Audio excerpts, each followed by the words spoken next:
Hello my dear viewers. आज हम बात करने वाले हैं क्लास 10th के एसएसटी के वो सभी इंपॉर्टेंट क्वेश्चन के बारे में जो 2025 के एग्जामिनेशन में आपको देखने को मिलेगा। इसलिए वीडियो को लास्ट तक देखें, स्किप ना करें। पहला इंपॉर्टेंट प्रश्न, फ्रांस की क्रांति कब हुई? तो जैसा कि हम जानते हैं 1789 में लुई 16 का अंत हुआ और उसी समय फ्रांस की क्रांति हुई। और फ्रांस की क्रांति की शुरुआत किसने की थी? मध्य वर्ग के लोगों ने की थी। नेक्स्ट क्वेश्चन, 1789 ईस्वी में फ्रांस किस प्रकार का राज था? तो ये असीमित राज था, मतलब इसका विस्तार हो रहा था, ये बढ़ता जा रहा था। लेकिन 1915 में जब वियना में संधि हुई और नेपोलियन की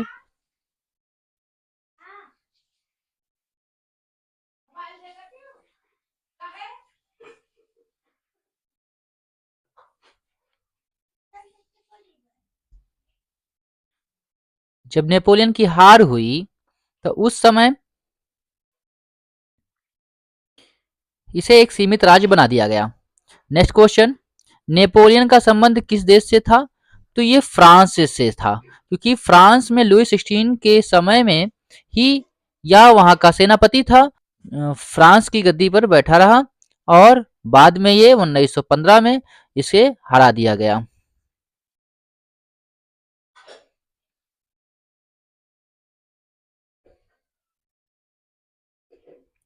फ्रांस में नेपोलियन की संहिता किस वर्ष लागू की गई? तो फ्रांस में नेपोलियन की संहिता 1804 में लागू की गई। वो नेपोलियन की संहिता के नाम से जिसे जाना जाता है। अति लघु उत्तरीय प्रश्न और लघु उत्तरीय प्रश्न में आपको बताया जाएगा कि ऐसा कौन कौन सा उसमें कानून बनाया गया था। मेरी वीडियो के साथ जुड़े रहें, आगे बढ़ें।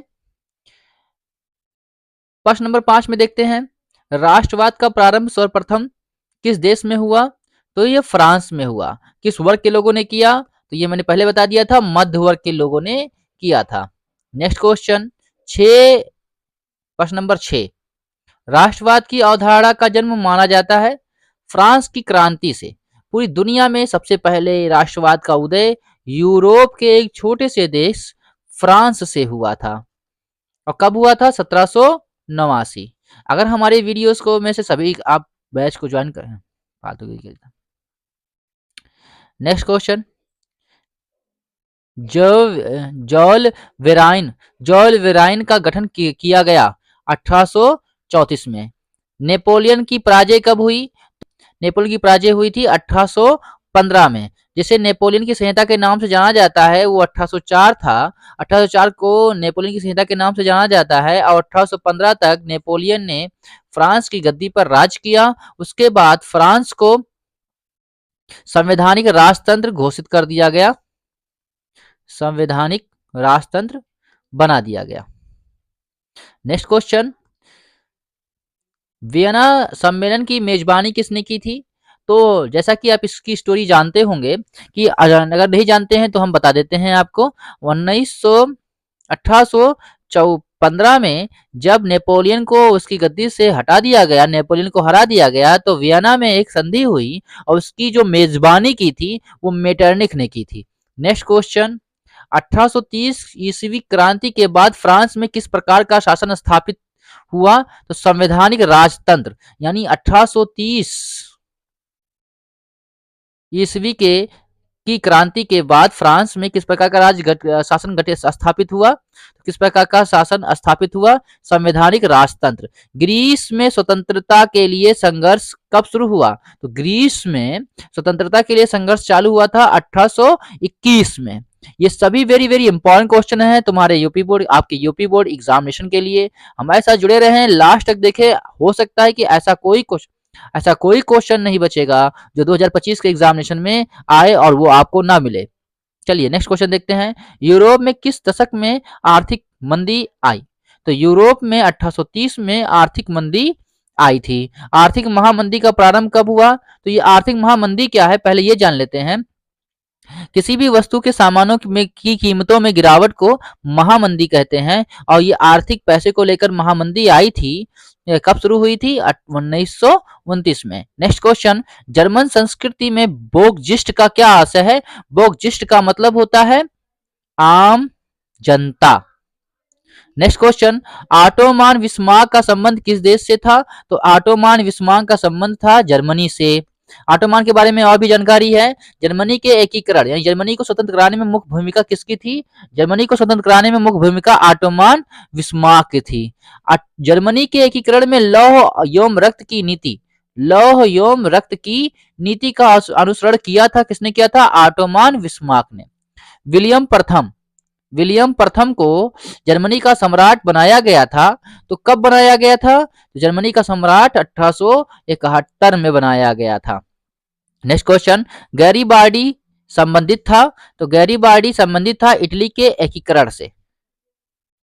गैरीबाल्डी ने किस देश की एकता के लिए संघर्ष किया? तो जब गैरीबाल्डी का संबंध इटली से था, जब गैरीबाल्डी का संबंध इटली से था, तो जाहिर सी बात है कि ये इटली से ही इसने इटली की एकता के लिए संघर्ष किया होगा।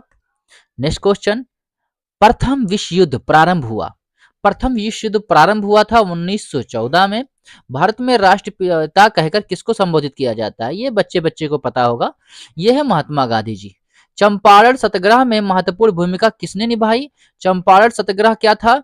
बिहार के एक छोटे से जगह पर, चंपारण नामक जगह पर किसानों के नील की खेती के लिए आंदोलन करना था, जिसमें महत्वपूर्ण प्रश्न ये रहेगा क्योंकि महात्मा गांधी ने पहला अपना आंदोलन यहीं से किया था, चंपारण से किया था और इस सत्याग्रह के लिए आंदोलन किया था, इसलिए इसे का नाम पड़ा चंपारण सत्याग्रह। और यह किसान के लिए था, किसान के नील की खेती के लिए किया गया था, क्योंकि नील की खेती करने की वजह से वहां की जमीनें बंजर हो जाया करती थी, इसलिए किसान बहुत पीड़ित थे। इसलिए महात्मा गांधी ने चंपारण में पहला अपना सत्याग्रह आंदोलन शुरू किया, जिसका नाम था चंपारण सत्याग्रह आंदोलन। खेड़ा किसान आंदोलन किसने चलाया था? तो खेड़ा किसान आंदोलन भी महात्मा गांधी जी ने चलाया था। ये कहाँ है? ये है गुजरात में। असहयोग आंदोलन का मुख्य कारण क्या था? असहयोग आंदोलन का मुख्य कारण क्या था? रॉलेट एक्ट था। ये यहाँ पर लिखा गया है कि असहयोग आंदोलन का मुख्य कारण क्या था? रॉलेट एक्ट था। और ये रॉलेट एक्ट क्या था?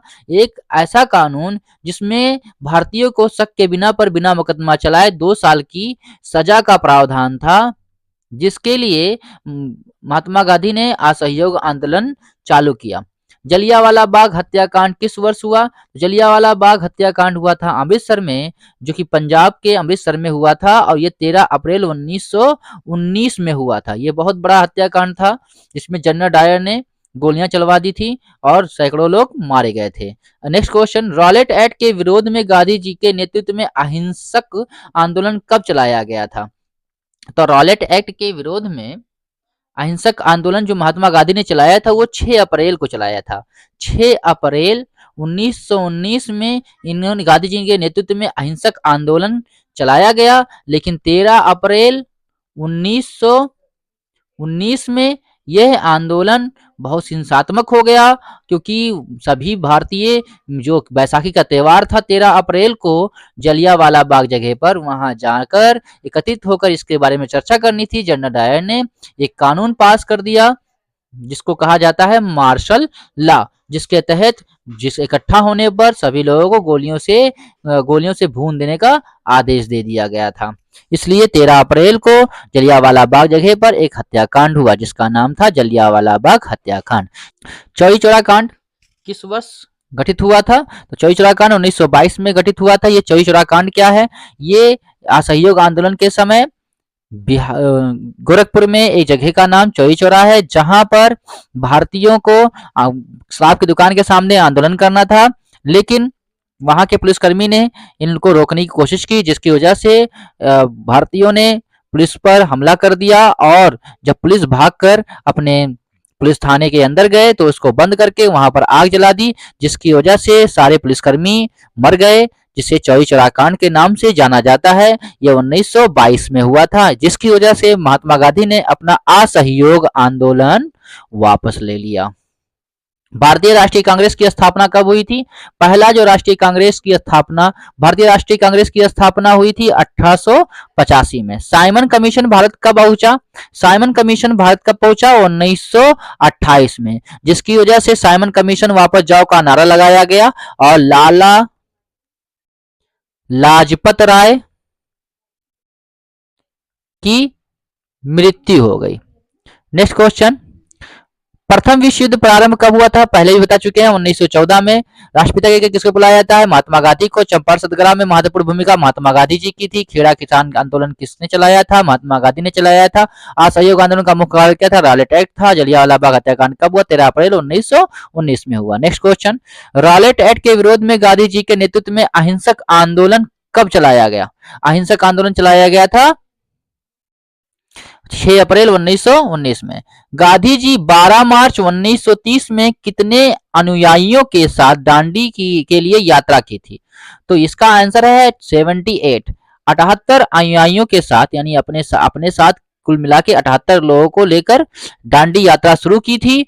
भारतीय राष्ट्रीय आंदोलन ने पूर्ण स्वराज प्राप्त करने का लक्ष्य कब घोषित किया? 1929 में लक्ष्य को घोषित किया था। सविनय अवज्ञा आंदोलन कब चलाया गया था? 1930 में चलाया गया था। गांधी जी ने नमक सत्याग्रह कहाँ प्रारंभ किया था? तो ये दांडी में प्रारंभ किया था और ये पड़ता है गुजरात में, जिसको नमक कानून तोड़ने के लिए ये सत्याग्रह चलाया गया था। नेक्स्ट क्वेश्चन, करो या मरो का नारा किसका था? तो करो या मरो का नारा महात्मा गांधी जी का था। स्वराज मेरा जन्मसिद्ध अधिकार है और मैं इसे लेकर रहूंगा, ये कथन किसका था? बाल गंगाधर तिलक का था। शैक्षिक संस्थाओं में आरक्षित सीट और अलग निर्वाचन क्षेत्र की मांग की डॉक्टर भीमराव अंबेडकर साहब ने, और इसकी वजह से पूना पैक्ट पर समझौता हुआ, जिसके हस्ताक्षर में महात्मा गांधी और भीमराव अंबेडकर साहब के हस्ताक्षर थे, और यह 1932 में हुआ था। वंदे मातरम गीत के रचयिता कौन थे? बंकिम चंद्र चटर्जी थे। नेक्स्ट क्वेश्चन, आयरलैंड में आलू के अकाल कब पड़ा? ये आपका थर्ड लेसन भूमंडलीकृत विश्व का बनना चैप्टर से वेरी वेरी इंपॉर्टेंट क्वेश्चन बताया जा रहा है। 1845 से लेके 1849 के बीच में आयरलैंड में आलू का अकाल पड़ गया। कानला किस फसल से संबंधित था? तो कानला क्या था, पहले ये बता देते हैं। कानला एक ऐसा कानून था जिसके तहत यूरोप में मक्का के आयात पर रोक लगा दी गई थी, मक्का के आयात पर, इसलिए कानला का संबंध भी मक्का से था। वैश्विक अर्थव्यवस्था का विकास हुआ था। वैश्विक अर्थव्यवस्था का विकास हुआ था 1890 में। 19वीं शताब्दी के अनुबंध को किस रूप से वर्णित किया गया? दस्ता की प्रथा के रूप में वर्णित किया गया। अफीम कहाँ निर्यात किया जाता था? तो यूरोपीय क्या करते थे? खेती करवाते थे अफीम की भारत में, और भारत से वो जो अफीम की खेती करते थे तो उसको भेज देते थे चाइना में। तो चाइना में अफीम का निर्यात किया जाता था। नील कहाँ निर्यात किया जाता था? नील निर्यात किया जाता था ब्रिटेन में। नेक्स्ट क्वेश्चन, विकासशील राष्ट्र ने कौन सा संगठन समूह बनाया? विकासशील मतलब क्या होता है? ऐसा देश जहां पर निर्यात कम हो रहा है, आयात ज्यादा वस्तुएं हो रही हैं, ऐसा देश विकासशील देश कहलाता है। ऐसे राष्ट्र को का एक संगठन बनाया गया, समूह बनाया गया, जिसे G77 के नाम से जाना जाता है। किस दशक में बहुराष्ट्रीय कंपनियां भी कम वेतन वाले एशियाई देशों में उत्पादन केंद्र स्थापित करने लगी? 1970 के दशक में। ब्रिटेन वुड्स सम्मेलन, ये वेरी वेरी इंपॉर्टेंट क्वेश्चन, किस संस्थान की स्थापना की गई?